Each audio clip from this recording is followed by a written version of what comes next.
Hola, estamos en una emisión más de Los Libros y la Vida.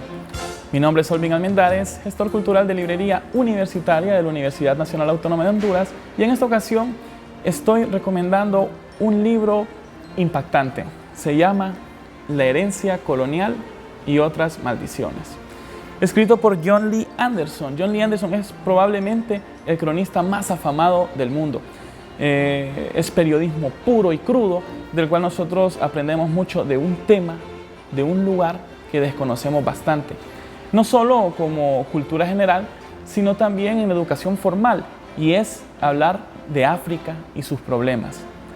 Este es un libro escrito con bastante cariño, bastante amor por John Lee Anderson, preocupándose por uno de los territorios más complejos del mundo como lo es África, porque él vivió ahí un año de su adolescencia. John Lee Anderson nació en California en 1957. Es corresponsal de plantilla de ni más ni menos la revista The New Yorker y uno de los maestros de la Fundación Nuevo Periodismo Iberoamericano, fundada por ni más ni menos Gabriel García Márquez en Cartagena de Indias, Colombia. Viaja constantemente por el mundo para cubrir todo tipo de conflictos y se le ha llamado el heredero de Kapuscinski. Ha desarrollado un estilo propio en la forma de escribir perfiles de personajes como Fidel Castro, Che Guevara, Augusto Pinochet, Hugo Chávez y Saddam Hussein. Ha publicado, entre otros libros, Che Guevara, Una vida revolucionaria, El dictador, Los demonios y otras crónicas, y La caída de Bagdad, con el que obtuvo el premio Reporteros del Mundo en el año 2005.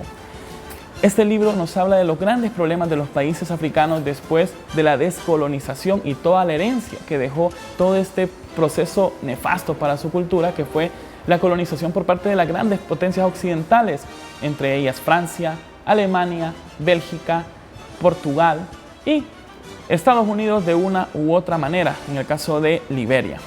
Pues bien, quiero compartir con ustedes partes del prólogo que escribe John Lee Anderson para este libro.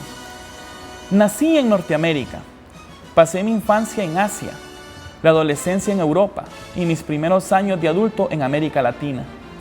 Todos estos continentes fueron cruciales en mi proceso de crecimiento, pero ninguno me conmovió tanto como África, donde viví un año durante mi adolescencia, una experiencia que me dejó hechizado para siempre. Aquel año que pasé con un tío geólogo en Liberia fue mi primera vivencia de un continente sobre el que había leído mucho y que añoraba explorar. Deseo que, por fin, vi realizado ese año. Viajé en repetidas ocasiones a la selva del interior, donde conviví con una comunidad tribal, los Kepele, que me dieron un nombre, Saki, que he conservado toda mi vida. Fui también al África Oriental, a la Uganda de Idi Amin y la Etiopía de Haile Selassie, y deambulé solo en los predios de Kenia y Tanzania. Era una época en la que los rinocerontes y los elefantes todavía vagaban en grandes números por una sabana sin límite, en la que los kenianos negros, incluso después de la rebelión de los Mau Mau y la independencia, seguían dirigiéndose de manera reflexiva a las personas blancas como Bwana. África está cambiando, pero los tiempos pasados seguían mostrando su presencia. El gran escritor polaco, ya fallecido, Richard Kapuscinski, hablaba en sus crónicas de un África de una época distinta. Él estuvo allí durante la dramática desaparición del colonialismo, cuando las nuevas naciones africanas estaban saliendo a la luz, en plena Guerra Fría. Fue un periodo de violencia, pero también de grandes esperanzas, en el que el continente africano se convirtió en un trasunto campo de batalla entre Oriente y Occidente, y en el que los distintos revolucionarios africanos eligieron lados diferentes. El África que aquí se retrata corresponde ya a una generación posterior, un África en la que los revolucionarios armados de ayer son los líderes canosos de hoy, vestidos con trajes entallados y con Mercedes-Benz a su disposición. Sigue habiendo combatientes guerrilleros que luchan para obtener el poder, pero sin las convicciones ideológicas de hace 50 años. En esta África, la retórica de la liberación nacional ha sido reemplazada o bien por reivindicaciones religiosas o por una descarnada carrera por la prosperidad material. Una vez libres de controles, las viejas hostilidades resurgieron para alimentar y encontrar sus diferencias originales. Este es un libro realmente cautivador, nos habla de diferentes países africanos, entre ellos puedo mencionarles Liberia, Angola, Santo Tomé, Zimbabue, Somalia, Guinea, Libia, Sudán y Sudán del Sur. Este libro de crónicas nos cuenta cosas realmente increíbles que nos costaría muchísimo nosotros asimilar.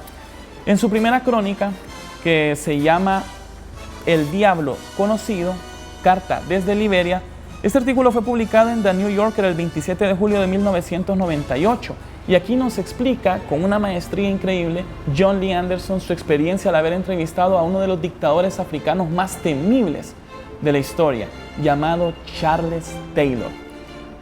Él fue presidente de Liberia entre el año 1997 y 2003 y es actualmente el primer presidente africano en ser enjuiciado por un tribunal internacional y actualmente, mientras les hablo a todos ustedes, él está cumpliendo una condena de 50 años. Esto es muy importante decirlo porque todos aquellos que se han aprovechado de su pueblo de una u otra manera tienen que pagar todos sus crímenes. En esta interesante crónica, John Lee Anderson nos cuenta la experiencia de cómo fue su entrevista con él. Y me gustaría compartir algunos párrafos muy interesantes, ¿verdad?, acerca de esta crónica llamada El Diablo Conocido. Cuando yo era adolescente, a principios de los años 70, pasé un año en Liberia, viviendo con un tío geólogo y su familia, y visité Balamá varias veces. Allí bailé por primera vez en mi vida con un círculo de chicos y chicas jóvenes que cantaban y golpeaban con palos las tapas de unas latas de galletas. Esa era la vida en Liberia hace algunos años. Después se fueron desfigurando algunas conexiones sociales y muy duras, ¿verdad? Liberia ha sido siempre un lugar difícil, pero durante la mayor parte del siglo XX se ha mantenido como uno de los países más estables de África.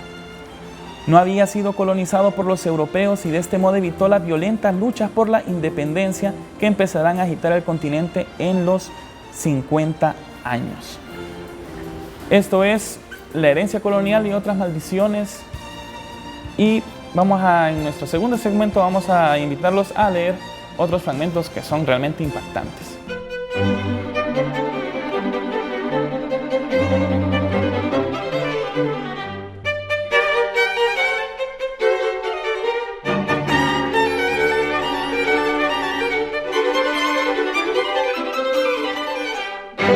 Este libro, lo que más me causó impacto es cómo los dictadores generan tanta empatía entre el pueblo. Seguimos hablando de este país llamado Liberia, que fue un país desde sus inicios, proyectado desde Estados Unidos.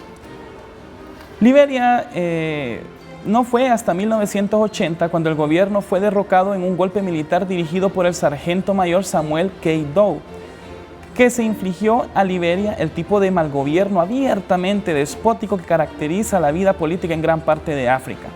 Durante la guerra civil multilateral que comenzó 9 años después, sádicos asesinos adolescentes que ostentaban nombres como General Fóllame Rápido, Asesino de Niños y Huesos de Tieso, ejecutaban arbitrariamente a civiles y decoraban los controles de carretera con cabezas y entrañas humanas.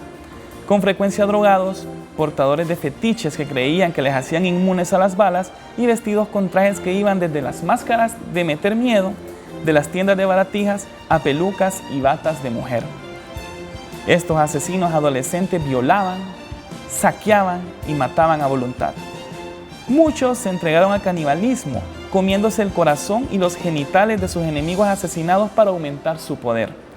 Los combatientes de Charles Taylor perpetraron algunas de las peores atrocidades de la guerra y todo el mundo considera que Taylor fue elegido presidente el año pasado, dado que fue escrito en 1998, cuando nos dice John Lee Anderson el año pasado, en 1997, no porque fuera popular, sino porque la gente pensaba que si no ganaba, continuaría la violencia. Por eso es que la crónica se llama El Diablo Conocido, porque en la campaña presidencial de Charles Taylor, nos comenta John Lee Anderson, había una frasecita, un estribillo que decía: mejor diablo conocido que ángel por conocer. Esto es lo que le da el nombre a esta crónica. Nos dice John Lee Anderson una vez que está entrevistando a Charles Taylor en la cochera de su casa, Pregunté a Taylor si la consagración podría ser descrita verazmente como un exorcismo. Soltó una carcajada. Oh, querido amigo, yo no diría que fue un exorcismo, no. Durante estos años, los años de la guerra de Liberia, con el derramamiento de sangre hemos ayunado y rezado con frecuencia. Somos personas pero muy religiosas. Somos gente que reza, igual que en Estados Unidos. Es decir, esa es la fuerza de ustedes, confiamos en Dios. Lo que aquí sucedió es que había todo tipo de historias sobre lo que ocurría en los lugares altos de Liberia. ¿Sabe? En algunas partes de África todavía hay personas que creen en los sacrificios humanos. Esas cosas son patrañas y por eso después de la guerra, cuando finalmente accedimos a la presidencia y pensamos que era esencial consagrar esta casa de gobierno, el tipo de purificación debía consistir en entrar en ella y rezar y dar gracias a Dios por haber traído a un presidente a este edificio. Esta es parte de la entrevista de John Lee Anderson a Charles Taylor y esto que les acabo de mencionar en esta recomendación es solo la crónica de Liberia. Créanme, cuando uno lee la crónica sobre Sudán y las consecuencias de la secesión de Sudán con Sudán del Sur, realmente es aterrador, es aterrador. Tiene una crónica bastante cruda sobre un acontecimiento que nos ha tocado vivir de cerca, a los que miramos noticias, bueno, en UTV también se habló de este tema, y fue la caída de Gaddafi. La caída de Gaddafi resultó ser un sentimiento mezclado entre alegría, pero a la vez decepción. Cierto, Gaddafi era un dictador que empleaba métodos poco convencionales para tratar a la oposición política, pero después de que llegó el derrocamiento de Gaddafi no ha podido haber una estabilidad política que brinde a las personas la seguridad y la paz anhelada, ¿verdad? La crónica dedicada a Gaddafi se llama Rey de Reyes, que fue un artículo originalmente publicado en The New Yorker el 7 de noviembre del año 2011. Carta desde Libia, los últimos días de Muammar Gaddafi. ¿Cómo termina todo? El dictador muere, consumido y demente en su cama. Huye de los rebeldes en un avión privado, es atrapado, escondido en un puesto avanzado de montaña en una tubería de alcantarillado. No es juzgado, es arrastrado, ensangrentado y aturdido a través de las calles, luego ejecutado. Lo humillante llega en miles de formas, pero lo que se revela es siempre lo mismo: las tecnologías de la paranoia, las historias de matanzas y de miedo, las cámaras acorazadas, las economías nacionales empleadas como propiedad personal, los favoritos locos, las prostitutas, los accesorios de oro. Instintivamente, cuando los dictadores son derrocados, invadimos sus castillos y exponemos sus vanidades y sus lujos, los zapatos de Imelda, las joyas del Shah. Saqueamos y profanamos para, en definitiva, ponernos en su sitio. Después de la caída de Bagdad, visité el más hortera y vulgar de los palacios de Saddam Hussein. Examiné su arte de mal gusto, sus puros cubanos, sus lagos particulares con peces gigantes alimentados de manera especial, sus ególatras efigies de bronce. Vi los cuerpos de los muertos de los últimos iraquíes a los que se ató y ejecutó solo horas antes de la liberación. En Afganistán, Mullah Omar, un déspota de gustos más simples, dejó tras de sí poco más que unas flores de plástico, unos Land Cruisers con unos CDs de música islámica y un jardín descuidado donde había pasado horas acariciando a su vaca favorita. John Lee Anderson escribe con una maestría genial. Les quiero recomendar una página por internet llamada www.cronicasperiodísticas.wordpress.com. Ahí pueden encontrar crónicas no solo de John Lee Anderson, sino de muchos periodistas para que ustedes puedan conocer cómo se desenvuelven estas historias y cómo John Lee Anderson y todos estos cronistas, periodistas son unos valientes que han arriesgado su vida para podernos traer información valiosa y sacar nuestras propias conclusiones. Me puse la camisa de la segunda edición del Derechos Humanos Fest para recomendarles este libro. Una actividad que se lleva a cabo gracias a la Universidad Nacional Autónoma de Honduras, ¿verdad? Asociación por la Paz y la Justicia, y también por Grupo ASI, en el cual lo que se hace es recordarle a la comunidad, a la población, a la ciudadanía, la importancia de los derechos humanos en el desarrollo de los pueblos. Hemos ganado mucho en relación a años anteriores y no podemos dejar que nuestro país se vuelva a circunstancias anteriores. Tenemos que cuidar mucho lo que es la protección de la vida humana y para eso es que UTV los invita a estar muy pendientes de su programación, porque aquí se han dado muchos programas de derechos humanos, y los dejo con la programación del canal Universitario de la Cultura.